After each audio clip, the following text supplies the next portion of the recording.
ಅದು ಮಸಿಯಿಂದ ಬರೆದದ್ದಲ್ಲ, ಮಸಿಯಿಂದ ಬರ್ದಿದ್ದಲ್ಲ, ಜೀವವುಳ್ಳ ದೇವರ ಆತ್ಮನಿಂದಲೇ ಬರೆದದ್ದು. ನಾವು ಯಾವ್ದ್ರ ಮೇಲೋ ಒಂದು ಕೆಂಪು ಬಣ್ಣನೋ ಕಪ್ಪು ಬಣ್ಣನೋ ಅಥವಾ ಏನಂತ ಹಸಿರು ಬಣ್ಣನೋ ಯಾವ್ದ್ರ ಮೇಲೋ ಒಂದು ಸಿಗ್ನೇಚರ್ ಹಾಕಿದ್ದು ಬರ್ದಿದ್ದಲ್ಲ, ಆದ್ರೆ ಅದು ಯಾವುದೋ ಮಸಿಯಿಂದ ಬರ್ದಿದ್ದಲ್ಲ, ಪವಿತ್ರಾತ್ಮನಿಂದಲೇ ಬರೆಯಲ್ಪಟ್ಟಿದೆ. ಹಲ್ಲೆಲೂಯಾ.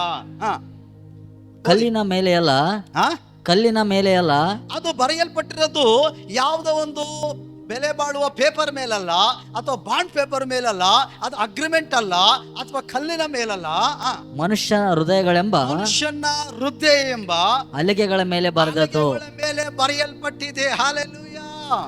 ಹಾಗಾದ್ರೆ ನಿಮ್ಮ ಹೃದಯದಲ್ಲಿ, ನನ್ನ ಹೃದಯದಲ್ಲಿ ಪವಿತ್ರಾತ್ಮನ ಮೂಲಕವಾಗಿ ಬರೆಯಲ್ಪಟ್ಟಿದೆ.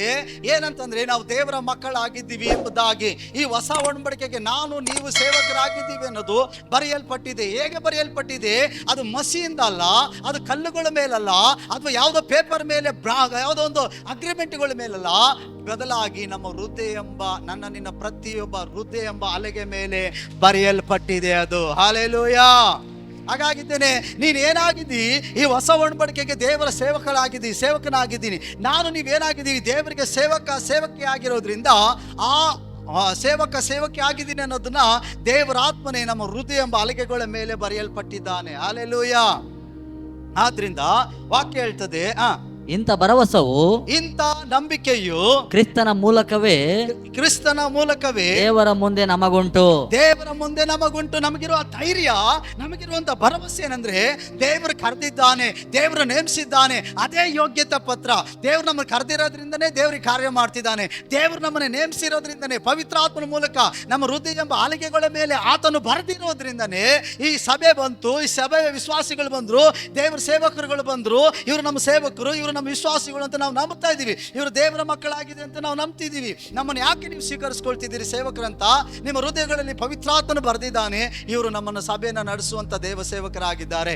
ದೇವರು ನಮ್ಮ ಸಭೆಯಲ್ಲಿ ನಮ್ಮ ಮೇಲೆ ನೇಮಿಸಿದಂತ ಕುರುಬನಾಗಿದ್ದಾನೆ ಅಥವಾ ಪಾಸ್ಟರ್ ಆಗಿದ್ದಾರೆ ಅನ್ನೋದನ್ನ ನಿಮ್ಮ ಹೃದಯದಲ್ಲಿ ಬರೆಯಲ್ಪಟ್ಟಿರೋದ್ರಿಂದ, ನಾನು ಸೇವಕರಾಗಿ ದೇವರ ಸೇವೆಯಲ್ಲಿ ನೇಮಿಸಲ್ಪಟ್ಟಿದ್ದೀವಿ ಅಂತ ನಮ್ಮ ಹೃದಯದಲ್ಲಿ ಪವಿತ್ರಾತ್ಮನು ಬರೆದಿರೋದ್ರಿಂದ, ನಮ್ಮನ್ನ ನೀವು ಒಪ್ಪಿಕೊಳ್ತಿದ್ದೀರಿ, ನಿಮ್ಮನ್ನು ನಾವು ಒಪ್ಪಿಕೊಳ್ತಿದ್ದೀವಿ.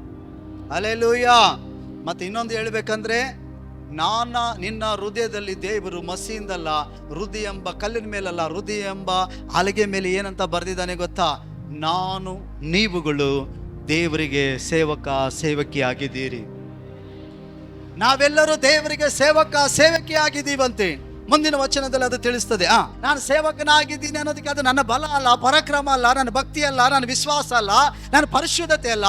ಅದು ನನಗಿರುವ ಸಾಮರ್ಥ್ಯ ಏನಂದ್ರೆ, ನನಗಿರುವ ವಿಶ್ವಾಸ ಏನಂತಂದ್ರೆ, ಅದು ದೇವರೇ ಆಗಿದ್ದಾನೆ. ಹಲ್ಲೆಲೂಯಾ. ಯಾಕಂದ್ರೆ ನನಗೇನು ಗೊತ್ತಿಲ್ಲದಂತ ನನ್ನನ್ನ ದೇವರು ಈ ಹೊಸ ಒಡಂಬಡಿಕೆಗೆ ತನ್ನ ಸೇವಕನಾಗಿ ಕರೆದು ಪವಿತ್ರಾತ್ಮನಲ್ಲಿ ಅಭಿಷೇಕಿಸಿ ಜ್ಞಾನವನ್ನು ಕೊಟ್ಟು, ದೇವರು ಸಭೆಯಲ್ಲಿ ಆತ್ಮಗಳನ್ನ ಕೊಟ್ಟು, ಸಭೆಯನ್ನು ಕೊಟ್ಟು ನೇಮಿಸಿ. ಇದೇ ನನ್ನ ಭರವಸೆ. ದೇವರು ನನ್ನನ್ನು ಸೇವೆಗಾಗಿ ಕರೆದಿದ್ದಾನೆ ಅನ್ನೋದಕ್ಕೆ ಗುರುತು ನೀವೇ ಆಗಿದ್ದೀರಿ. ಹಲ್ಲೆಲೂಯಾ.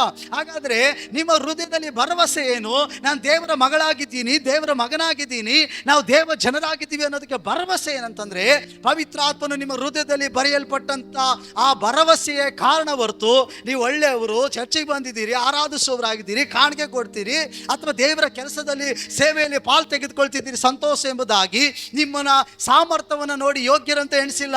ಆದರೆ ಹಲ್ಲೆಲೂಯಾ, ದೇವರ ಆತ್ಮನು ನಿಮ್ಮನ್ನ ಆರಿಸ್ಕೊಂಡಿದ್ರಿಂದ, ವಿಮೋಚಿಸಿದ್ರಿಂದ, ಹೆಸರಿಡಿದು ಕರೆದಿರೋದ್ರಿಂದ, ನಿಮ್ಮನ್ನ ಜೀವಿತದಲ್ಲಿ ಬದಲಾವಣೆಗಳು ತಂದಿರೋದ್ರಿಂದ, ಆ ದೇವರಿಂದ ನೀವು ಸಾಮರ್ಥ್ಯರಾಗಿದ್ದೀರಿ. ಹಲ್ಲೆಲೂಯಾ. ಹಲ್ಲೆಲೂಯಾ. ನೀನು ನಾನು ಸ್ವಂತ ಭಕ್ತಿಯಿಂದ ಸಾಮರ್ಥ್ಯರಾಗಲಿಲ್ಲ, ಸ್ವಂತ ಕ್ರಿಯೆಗಳಿಂದ ಸಾಮರ್ಥ್ಯರಾಗಲಿಲ್ಲ. ನಮ್ಮ ಸಾಮರ್ಥ್ಯ ಏನಂದ್ರೆ, ನಮ್ಮ ಒಪ್ಪಿಕೊಳ್ಳುವಿಕೆ ಏನಂದ್ರೆ, ನಮ್ಮ ನಂಬಿಕೆ ಏನಪ್ಪ ಅಂದ್ರೆ, ಅದು ದೇವರಿಂದಲೇ. ಹಲ್ಲೆಲೂಯಾ. ಯಾಕೆಂದ್ರೆ ನಮ್ಮ ಚರಿತ್ರೆಯನ್ನು ನೋಡೋದಾದ್ರೆ, ನಮ್ಮ ಬಗ್ಗೆ ನಾವೇ ಯೋಚಿಸಿಕೊಳ್ಳೋದಾದ್ರೆ, ನಾವು ಹಾದು ಬಂದ ಮಾರ್ಗವನ್ನು ನೋಡೋದಾದ್ರೆ, ನಾವು ಜನಿಸಿದಂಥ ದಿನದಿಂದ ಈವರೆಗೂ ನಾವು ನೋಡೋದಾದ್ರೆ ಏನಂತೆ, ನಾವು ಬದುಕಿರೋದೇ ದೇವ್ರ ಕೃಪೆ, ನಡೆಯೋದು ದೇವ್ರ ಕೃಪೆ, ಜೀವಿಸ್ತಾ ಇರೋದು ದೇವ್ರ ಕೃಪೆ.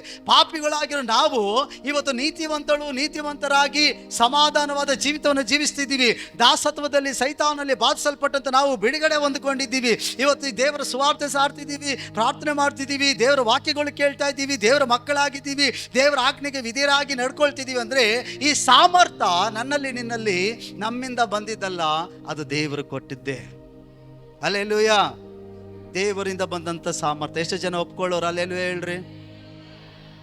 ಅದಕ್ಕೆ ಹೇಳ್ತಾನೆ, ಏನು ಹೇಳ್ತಾನೆ ಜೆರುಬ್ಬಾಬೆಲ್, ನನ್ನ ಬಲ ಅಲ್ಲ, ನನ್ನ ಪರಾಕ್ರಮದಿಂದ ಅಲ್ಲ, ನನ್ನ ಜ್ಞಾನದಿಂದಲ್ಲ, ದೇವರ ಆತ್ಮನಿಂದಲೇ ಅಂತ ಹೇಳ್ತಾನೆ.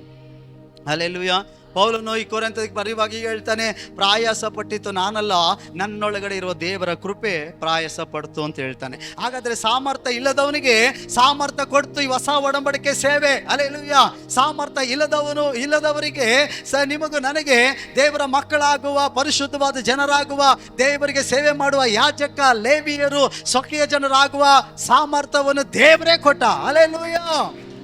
ಯಾರು ಕೊಟ್ಟಿದ್ದು ನಮಗೆ ಸಾಮರ್ಥ್ಯ? ಪರಿಶುದ್ಧಾತ್ಮನು. ಯಾರು ಕೊಟ್ಟಿದ್ದು ನಮಗೆ? ಸತ್ಯದ ಪರಿಶುದ್ಧಾತ್ಮ ನಮಗೆ ಆ ಸಾಮರ್ಥ್ಯವನ್ನು ಕೊಟ್ಟ. ನೀನೀಗ ಏನಾಗಿದ್ದಿ ಸಹೋದರಿ? ಏನಾಗಿದ್ದಿ ಅಮ್ಮ? ಈಗ ನೀನು ಕ್ರಿಸ್ತನಲ್ಲಿ ಏನಾಗಿದ್ದಿ? ಕ್ರಿಸ್ತನಿಗೆ ಏನಾಗಿದ್ದಿ ನೀನು? ಜ್ವರಗಳು ಮಗಳಾಗಿದ್ದಿ. ಹೇಗೆ ಮಗಳಾದೆ? ಹೇಗೆ ಮಗಳಾದೆ? ಕ್ರಿಸ್ತನ ಆ ಸಾಮರ್ಥ್ಯ ನಿನಗೆ ಕೊಟ್ಟ. ಅರ್ಥ ಆಯ್ತಾಯ್ತಾ? ನಾವೇನೋ ಸ್ವಾಮಿ ನಂಬ್ತೀವಿ ಅನ್ನೋದಕ್ಕಾಗಿ ಮಗಳಾಗ ಇದ್ಕೊಂಡಿಲ್ಲ. ಹಲ್ಲೆಲೂಯಾ. ಮಗಳಾಗುವುದಕ್ಕೆ ಏನಂತೆ ನಂಬ್ತೀವಿ, ಆತನ ಸಾಮರ್ಥ್ಯವನ್ನು ಕೊಟ್ಟ. ಅರ್ಥ ಆಯ್ತಾ? ಅದೇ ಪೌಲಲ್ಲಿ ಏನು ಹೇಳ್ತಾನೆ, ನಮ್ಮಿಂದ ಇದು ಸಾಮರ್ಥ್ಯವಾಗಿಲ್ಲ, ಆದರೆ ದೇವರಿಂದಲೇ ನಮಗದು ಸಾಮರ್ಥ್ಯವಾಯಿತು. ಆತನು ಹೊಸ ಒಡಂಬಡಿಕೆಗೆ ಸೇವಕರಾಗಿರುವ, ಇಲ್ಲಿ ಗಮನಿಸಿ, ಬಹಳ ಮುಖ್ಯವಾದದ್ದು, ಆತನು ಹೊಸ ಒಡಂಬಡಿಕೆಗೆ ಸೇವಕರಾಗಿರುವ ಸಾಮರ್ಥ್ಯವನ್ನು ನಮಗೆ ಅನುಗ್ರಹಿಸಿದ್ದಾನೆ. ನಮಗೆ ಯಾವ ಸಾಮರ್ಥ್ಯ ಕೊಟ್ಟಿದ್ದಾನಂದ್ರೆ, ಈ ಹೊಸ ಒಡಂಬಡಿಕೆಗೆ, ಕೃಪೆ ಎಂಬ ಸಭೆಗೆ ಸೇವೆ ಮಾಡುವುದಕ್ಕಾಗಿ ನಮಗೆ ಸಾಮರ್ಥ್ಯವನ್ನು ಕೊಟ್ಟಿದ್ದಾನೆ. ಇಲ್ಲಿ ಎರಡು ಸೇವೆಯನ್ನು ನೋಡ್ತೀವಿ ಈ ಅಧ್ಯಾಯದಲ್ಲಿ. ಹಳೆ ಒಡಂಬಡಿಕೆ ಸೇವೆ, ಹೊಸ ಒಡಂಬಡಿಕೆ ಸೇವೆ. ಹಳೆ ಒಡಂಬಡಿಕೆ ಸೇವೆ ಹೆಂಗಾಯ್ತಪ್ಪ ಅಂದ್ರೆ ಮರಣವನ್ನು ಉಂಟು ಮಾಡ್ತದೆ, ಆದ್ರೆ ಹೊಸ ಒಡಂಬಡಿಕೆ ಸೇವೆ ನಿತ್ಯ ಜೀವವನ್ನು ಉಂಟು ಮಾಡ್ತದಂತೆ. ಹಲ್ಲೆಲೂಯಾ. ಹಾಗಾದ್ರೆ ದೇವರು ನನಗೆ ನಿಮಗೆ ಯಾವ ಸಾಮರ್ಥ್ಯ ಕೊಟ್ಟಿದ್ದಾನೆ? ಹೊಸ ಒಡಂಬಡಿಕೆಯಲ್ಲಿ ಸೇವೆ ಮಾಡುವಂಥ ಸೇವಕನಾಗಿ ಸೇವೆ ಮಾಡುವಂಥ ಸಾಮರ್ಥ್ಯವನ್ನು ಕೊಟ್ಟಿದ್ದಾನೆ. ಹಲ್ಲೆಲೂಯಾ. ಹಳೆ ಒಡಂಬಡಿಕೆಯಲ್ಲಿ ಸೇವೆ ಮಾಡಬೇಕಾದ್ರೆ ನಿಯಮಗಳಿತ್ತು, ಕಟ್ಟುಪಾಡುಗಳಿತ್ತು. ಯಾಕೆಂದ್ರೆ ದೇವರ ಗುಡಾರದಲ್ಲಿ ಸೇವೆ ಮಾಡಬೇಕಂದ್ರೆ ಅಲ್ಲಿ ದೇವರು ಆರಿಸಿಕೊಂಡ ಜನರು ಮಾತ್ರ ಮಾಡಬೇಕಾಯ್ತು. ಅವ್ರು ಯಾರಾಗಿದ್ರು ಅಂತಂದ್ರೆ ಲೇವಿಯರು ಮತ್ತು ಯಾಜಕರು ಮಾತ್ರ ಸೇವೆ ಮಾಡಬೇಕಾಯ್ತು. ಹಲ್ಲೆಲೂಯಾ. ಅರ್ಥ ಆಯ್ತಾ? ದೇವರ ಗುಡಾರ ಬರುವವರು, ದೇವರ ಮಂಜುಸ್ಪೆಟ್ಟಿಗೆ ಬರುವವರು, ದೇವರಿಗೆ ಯಜ್ಞಗಳನ್ನು ಸಮರ್ಪಿಸುವವರು, ದೇವರ ಜನರಿಗಾಗಿ ಪ್ರಾರ್ಥನೆ ಮಾಡೋದಕ್ಕಾಗಿ ಮಹಾಪರಿಶುದ್ಧ ಸ್ಥಳ ಒಳಗಡೆ ಹೋಗುವುದಕ್ಕಾಗಿ ಯಾಜಕ ಮಾತ್ರ ಒಬ್ಬನೇ ಹೋಗ್ಬೇಕಾಯ್ತು. ಲೇವಿಯರಿಗೂ ಕೂಡ ಚಾನ್ಸ್ ಇಲ್ಲ ಮಹಾಪರಿಶುದ್ಧ ಸ್ಥಳದೊಳಗಡೆ ಹೋಗಕ್ಕೆ. ಲೇವಿಯರಿಗೆ ಹೊರಗಿನ ಅಂಗಳ ಪರಿಶುದ್ಧ ಸ್ಥಳಕ್ಕೆ ಮಾತ್ರ ಪ್ರವೇಶ. ಮಹಾಪರಿಶುದ್ಧ ಸ್ಥಳಕ್ಕೆ ಯಾಜಕನು ಒಬ್ಬನೇ ವರ್ಷಕ್ಕೊಂದು ಸಾರಿ ಧೂಪ ಹಾಕಕ್ಕೆ ಒಳಗಡೆ ಪ್ರವೇಶ ಮಾಡಿ. ಹಲ್ಲೆಲೂಯಾ. ಒಂದು ವೇಳೆ ಯಾರಾದ್ರೂ ವಿಶ್ವಾಸಿಗಳು, ಬಿಲಿವರ್ಸು, ನಂಬಿಕೆ ಇಟ್ಟವರು, ಸೀನಿಯರು, ಜೂನಿಯರು ಮಹಾಪರಿಶುದ್ಧ ಸ್ಥಳಗಳಿಗೆ ಹೋಯ್ತೀನಿ ಅಂತ ಪ್ರಯತ್ನ ಪಟ್ರೆ ಅಲ್ಲೇ ಅವ್ರ ಹೆಣ ಬೀಳ್ತಿತ್ತು. ಅದೇ ತಾನು ಹೇಳೋದು. ಹಳೆ ಒಡಂಬಡಿಕೆಯಲ್ಲಿ ಹಂಗೆ ಇತ್ತು. ಅದಕ್ಕೆ ಹೊಸ ಒಡಂಬಡಿಕೆಯಲ್ಲಿ ನೋಡ್ತೀವಿ, ಯಾಜಕ ಸೇವೆ ಮಾಡಬೇಕಾದ್ರೆ ಜಕ್ಕರ್ಯ ಏನ್ ಮಾಡ್ತಾನೆ, ಅವನಿಗೆ ಕಾಯ್ತಾ ಇರ್ತಾರೆ ಹೊರಗಡೆ. ಇದೇನಪ್ಪ ಹೊರಗಡೆ ಬರ್ನೇ ಇಲ್ವಲ್ಲ, ಇಷ್ಟೊತ್ತಾಯ್ತಲ್ಲ, ದೇವದೂತರು ಕಾಣಿಸ್ಕೊಂಡಿರ್ಬೋದು, ಏನೋ ಸತ್ತೋಗಿರ್ಬೋದು, ಏನೋ ಮಾತಾಡ್ಕೊತಾ ಇರ್ತಾರೆ. ಯಾಕಂದ್ರೆ ಅಷ್ಟು ಭಯಂಕರವಾಗಿತ್ತು ಹಳೆ ಒಡಂಬಡಿಕೆ ಸೇವೆ. ಅರ್ಥ ಆಯ್ತಾ? ಯಾಜಕನು ಸೇವೆ ಮಾಡ್ಬೇಕಂತಂದ್ರೆ ತನ್ನನ್ನು ತಾನು ಸಂಪೂರ್ಣ ಪರಿಶುದ್ಧಗೊಳಿಸ್ಕೋಬೇಕು, ಮತ್ತೆ ಯಾಜಕನ ವಸ್ತ್ರಗಳನ್ನು ಧರಿಸ್ಕೊಳ್ಬೇಕು. ಅದಕ್ಕೆಲ್ಲ ಕಟ್ಟುಪಾಡು ನಿಯಮಗಳು ಬಹಳ ಇದೆ. ಅಷ್ಟೇ ಅಲ್ಲದೆ ಆತನು ಹೋಗ್ಬೇಕಾದ್ರೆ ಒಂದು ಬಟ್ಟಲಲ್ಲಿ ಓತಗಳ ರಕ್ತವನ್ನು ತೆಗೆದುಕೊಂಡು ಆ ರಕ್ತವನ್ನ ಈಸೋಪ್ ಗಿಡ ಆ ಗಿಡದಲ್ಲಿ ತೆಗೆದುಕೊಂಡಿದ್ದೆ ತನ್ನ ಮೇಲೆ ಪ್ರೋಕ್ಷಣೆ ಮಾಡ್ಕೋಬೇಕಾಯ್ತು. ಮತ್ತೆ ದೇವರ ವಸ್ತುಗಳ ಮೇಲೆ ಪ್ರೋಕ್ಷಣೆ ಮಾಡಿ ರಕ್ತ ತೆಗೆದುಕೊಂಡು ಒಳಗಡೆ ಹೋಗ್ಬೇಕು ಮಹಾಪರಿಶುದ್ಧ ಸ್ಥಳಕ್ಕೆ. ಮನೇಲಿ ಎಷ್ಟು ಜಳಕ ಮಾಡಿ ಚೆನ್ನಾಗಿ ತಿಕ್ಕೊಂಡು ಎಂತ ಶಾಂಪು ಹಾಕೊಂಡು ಸ್ನಾನ ಮಾಡಿದ್ರು ಕೂಡ ಅವನು ದೇವರ ಆಲಯಕ್ಕೆ ಬರಬೇಕಾದ್ರೆ ಹೊರಗಡೆ ದೇವರ ಆಲಯದ ಹೊರಗಡೆ ಒಂದು ಕೊಳ ಇತ್ತು. ಅಲ್ಲಿ ಉಗುರೆಲ್ಲ ತೊಳ್ಕೊಂಡು, ಕೈಯೆಲ್ಲ ತೊಳ್ಕೊಂಡು ಎಲ್ಲ ಯಾಜಕನ ವಸ್ತ್ರಗಳನ್ನ, ಆ ಮುಂಡಾಸವನ್ನ, ಮತ್ತೆ ಆ ಕವಚವನ್ನ ಆ ತಲೆಗೆ ಹಾಕೊಳ್ಳೋದು, ಶರೀರಕ್ಕೆ ಹಾಕೊಳ್ಳೋದು, ಅವೆಲ್ಲ ಹಾಕೊಂಡು ಯಾಜಕನ ವಸ್ತ್ರಗಳು ರೆಡಿ ಮಾಡಿಕೊಂಡು ಬಟ್ಟಲಲ್ಲಿ ಈಸೋಪ್ ಗಿಡ ಮತ್ತೆ ರಕ್ತವನ್ನು ತೆಗೆದುಕೊಂಡು ಪ್ರವೇಶ ಮಾಡಬೇಕಾಯ್ತು ಅವನು, ತನ್ನ ಪಾಪಕ್ಕಾಗಿ, ಜನರ ಪಾಪಗಳಿಗಾಗಿ. ಹಳೆ ಒಡಂಬಡಿಕೆ ಸೇವೆ ಬಹಳ ಕಠಿಣವಾಗಿತ್ತು. ಒಂದು ವೇಳೆ ಯಾಜಕನೇನಾದ್ರೂ ಮಹಾಪರಿಶುದ್ಧರ ಸ್ಥಳಕ್ಕೆ ಹೋಗುವಾಗ ಅಪವಿತ್ರನಾಗಿದ್ರೆ ಅಲ್ಲೇ ಸತ್ತೋಗ್ಬಿಡ್ತಿದ್ದ ಸೇವಕ. ಅದಕ್ಕೆ ಅವ್ನು ಏನ್ ಮಾಡ್ತಿದ್ರು ಗೊತ್ತಾ? ಅವನ ಸೊಂಟಕ್ಕೆ ಒಂದು ದಾರ ಕಟ್ತಿದ್ರು, ಗೆಜ್ಜೆ ತರ. ಹೊರಗಡೆ ಲೇವಿಯರ್ ಇಟ್ಕೊಳ್ತಿದ್ರು. ಅವನೇನೋ ಸೇವೆ ಮಾಡುವಾಗ ಜಲ್ ಜಲ್ ಜಲ್ ಜಲ್ ಅನಿಸ್ಬೇಕು. ಅರ್ಥ ಆಯ್ತಾ? ಒಂದು ವೇಳೆ ಶಬ್ದ ಬರಲಿಲ್ಲ ಅಂದ್ರೆ ದೇವ್ರು ಏನೋ ಹೊಡೆಸಾಯಿಸಿದ್ರೆ ಹೆಣ ಎಳ್ಕೊಳಕ್ಬೇಕಲ್ಲ, ಮುಟ್ಟಕ್ಕೆ ಹಾಕಿಲ್ವಲ್ಲ, ಎತ್ಕೊಬರಕ್ಕೆ ಹಾಕಿಲ್ವಲ್ಲ, ಹೋದವರೆಲ್ಲ ಸಾಯ್ತಾರಲ್ಲ ಅಲ್ಲಿ ಒಳಗಡೆ. ಅರ್ಥ ಆಯ್ತೈತೆ ನಾನು ಹೇಳೋದು? ಈ ರೀತಿಯಾದ ಕಠಿಣವಾಗಿತ್ತು ಹಳೆ ಒಡಂಬಡಿಕೆ ಸೇವೆ. ಆದ್ರೆ ಹೊಸ ಒಡಂಬಡಿಕೆ ಸೇವೆ ಹಂಗಲ್ಲ. ಹೊಸ ಒಡಂಬಡಿಕೆ ಸೇವೆ ಜೀವವನ್ನು ಉಂಟು ಮಾಡ್ತ.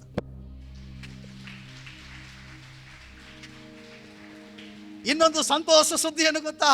ಈ ಹೊಸ ಒಡಂಬಡಿಕೆಯಲ್ಲಿ ಸೇವೆ ಮಾಡೋದಕ್ಕೆ ದೇವರು ನಿನ್ನನ್ನ ಭೇದ ಭಾವ ಇಲ್ಲದೆ ಆ ಮಹಾಪರಿಶುದ್ಧ ಸ್ಥಳಕ್ಕೆ ಪ್ರವೇಶ ಮಾಡುವ ಅಧಿಕಾರವನ್ನು ಕೊಟ್ಟಿದ್ದಾನೆ. ಹಲ್ಲೆಲೂಯಾ! ಯಾವಾಗ ಯೇಸು ಕ್ರಿಸ್ತನು ಶಿಲುಬೆ ಮೇಲೆ ಮರಣಿಸಿದ್ನೋ ಆಗ ದೇವಾಲಯದ ತೆರೆ, ದೇವಾಲಯದಲ್ಲಿ ಇದ್ದಂಥ ಒಂದು ಪರದೆ ಮೇಲಿಂದ ಕೆಳಗೆ ಹರಿದೋಯ್ತಂತೆ. ಆ ಪರದೆಯೇ ನನಗೂ ನಿಮಗಿದ್ದಂಥ ಅಡ್ಡೆ ಆಗಿದ್ದಂತಹ ದೇವರನ್ನ ಮುಖಾಮುಖಿಯಾಗಿ ಮಹಾಪರಿಶುದ್ಧ ಸ್ಥಳಕ್ಕೆ ಹೋಗಕ್ಕಾಗದೇ ಇರಂತೆ ಅಭ್ಯಂತರ ಮಾಡಿದಂಥ ಪಾಪದ ಗೋಡೆಯಾಗಿತ್ತು. ಕ್ರಿಸ್ತನು ಶಿಲುಬೆ ಮೇಲೆ ಪ್ರಾಣ ಕೊಟ್ಟಿದ ಮೂಲಕ, ರಕ್ತ ಸುರಿಸಿದ ಮೂಲಕ ಆ ಪರದೆ ಹರಿದೋಯ್ತು. ಈಗ ನಾವು ಡೈರೆಕ್ಟು ಮಹಾಪರಿಶುದ್ಧ ಸ್ಥಳಕ್ಕೆ ಪ್ರವೇಶಿಸಬಹುದು. ಈಗ ನೀನು ಆತ್ಮ ಸಂಬಂಧವಾದ ಆತ್ಮೀಯ ರೀತಿಯಲ್ಲಿ ದೇವರನ್ನ ಆರಾಧನೆ ಮಾಡ್ತಾ ಆತ್ಮಿಕವಾಗಿ ನೀನು ದೇವರನ್ನು ಮುಖಾಮುಖಿಯಾಗಿ ನೋಡಬಹುದು, ಆತನನ್ನು ಆರಾಧಿಸಬಹುದು, ಆತನ ಸ್ವರವನ್ನು ಕೇಳಬಹುದು. ಹಲ್ಲೆಲೂಯಾ! ಆಗ ಯಾಜಕರಿಗೆ ದೇವರು ಮಾತನಾಡ್ತಿದ್ರು, ಲೇವಿಯರೊಟ್ಟಿಗೆ ಮಾತನಾಡ್ತಿದ್ರು, ಪ್ರವಾದಿಗಳೊಟ್ಟಿಗೆ ಮಾತನಾಡ್ತಿದ್ರು.